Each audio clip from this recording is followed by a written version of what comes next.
Good morning বন্ধুরা, আমি শম্পা আমার নিউ চ্যানেল লিটল নেস থেকে নিয়ে চলে এসেছি ফার্স্ট ব্লগ। সো দিনটা শুরু করলাম গোপালকে দিয়ে, তারপরে চা। সবাই জানো যে চা না খেলে বাঙালিদের দিন শুরু হয় না।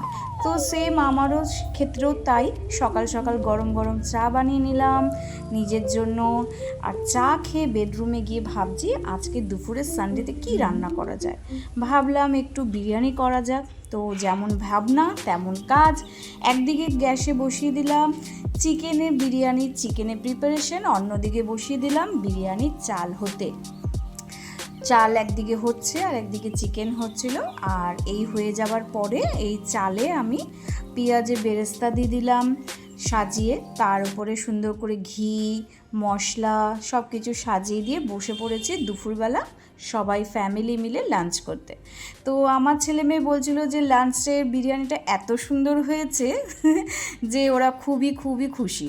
আর এই যে আমার পাগল ছেলেটা সন্ধেবেলাও বিরিয়ানি খাবে, রাত্রিবেলা সন্ধেবেলা খেয়ে দিয়ে পড়তে বসে গেছিলো। আর আমি এই বসে গেছি কিছু জামা কাপড় আনফোল্ড করা ছিল সেগুলোকে সুন্দর করে ভাঁজ করতে।